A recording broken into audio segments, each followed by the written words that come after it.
the ultimate goal that these people have in mind is the goal to create a one world government run by the banking industry, run by the bankers, and they're doing it in sections. The European currency, the euro, and the European Constitution is one part of it. Now they're trying to do it in America with the North American Union, right? And they want to create a new currency called the Amero, right?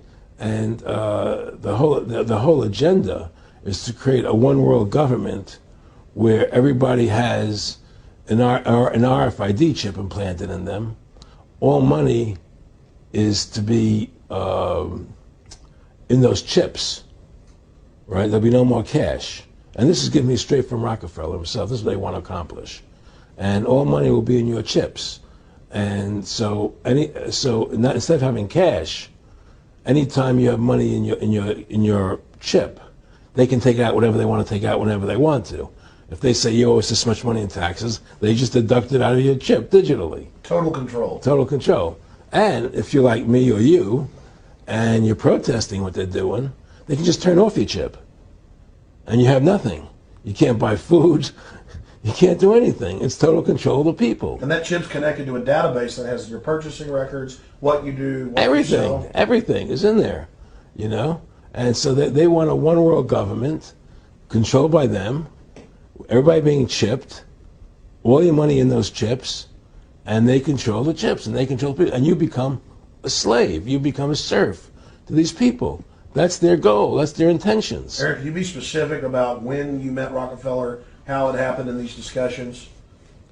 I met Rockefeller through a female attorney I knew who called me up one day and said, one of the Rockefellers would like to meet you. I had made a video called Mad as Hell, and he'd seen the video and wanted to meet me and knew I was running for governor of Nevada. So sure, I'd love to meet him. And I met him and I liked him, and he was a very, very smart man. And we used to talk and share ideas and thoughts. And he's the one who told me 11 months before 9/11 ever happened that there was going to be an event.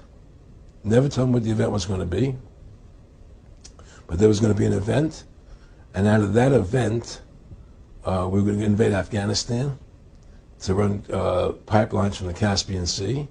We were going to invade Iraq, you know, to take over the oil fields, establish a base in the Middle East, and make it all part of the New World Order.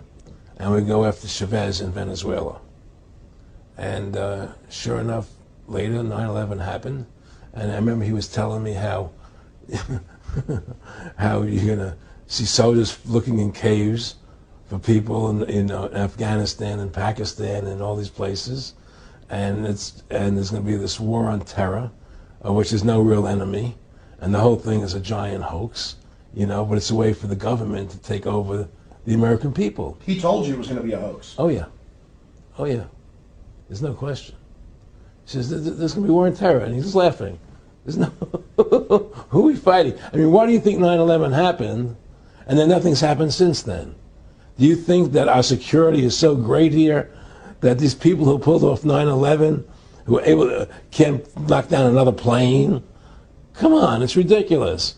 9/11 was done by people in our own government and our own banking system to perpetuate the fear of the American people into subordinating themselves to anything the government wants them to do. That's what it's about, and to create this war, this endless war on terror. And that's why and that was the first lie. And the next lie was going into Iraq, you know, to get Saddam Hussein out with his weapons of mass destruction. That was the next lie. Now, specifically, this was a little over 6 years ago.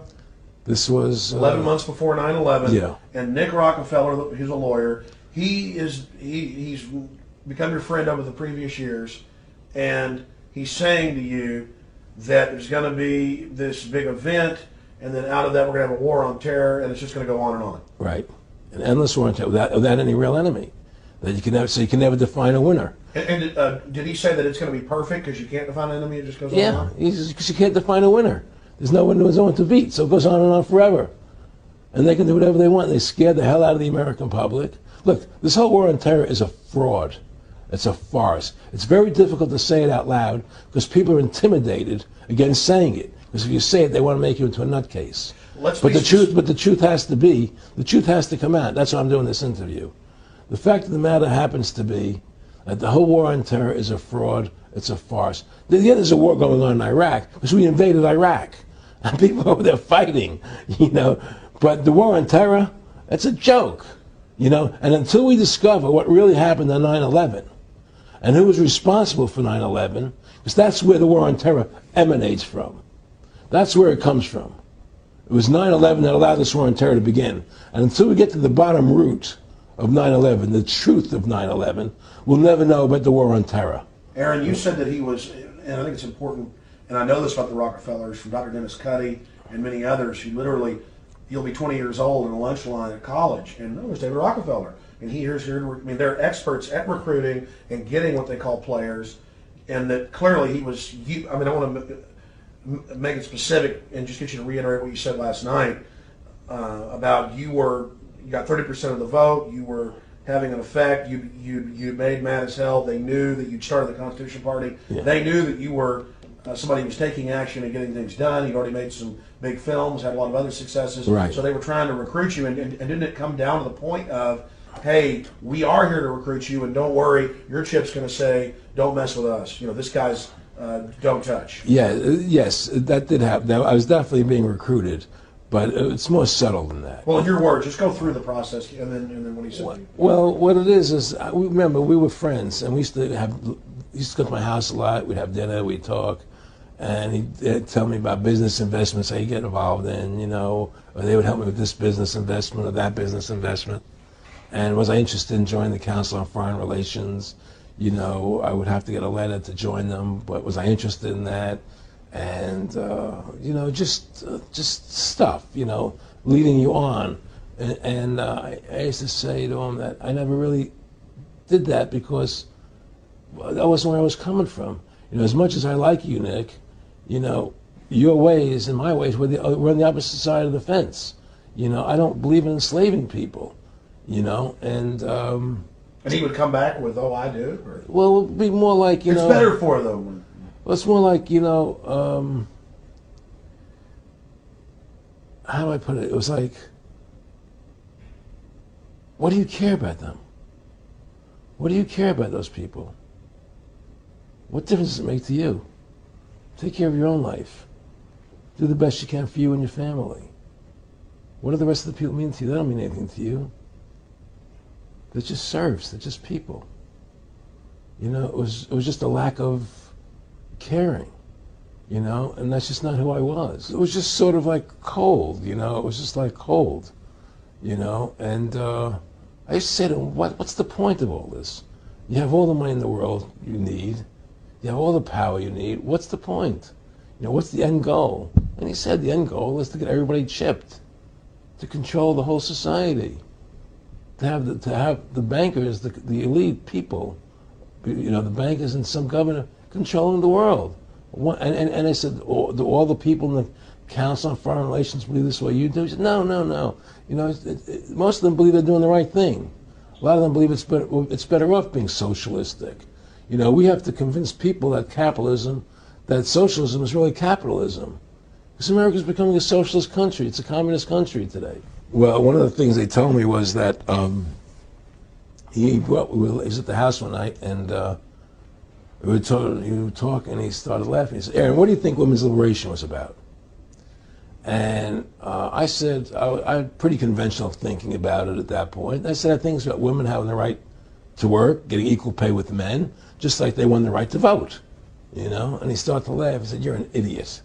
And I said, why am I an idiot? He said, let me tell you what that was about. We, the Rockefellers, funded that. We funded Women's Lib, you know? And we're the ones who got all over the newspapers and television, the Rockefeller Foundation. He says, and you want to know why? He says, there were two primary reasons. And one reason was we couldn't tax half the population before Women's Lib. And the second reason was now we get the kids in school at an early age. We can indoctrinate the kids how to think. It breaks up their family. The kids start looking at the state as the family, as the school, as the officials, as their family, not as the parents teaching them. And so those are the two primary reasons for women's lib, which I thought up to that point was a noble thing. You know, when I saw their intentions behind it, where they were coming from when they created it, the thought of it, I saw the evil behind what I thought was a noble adventure.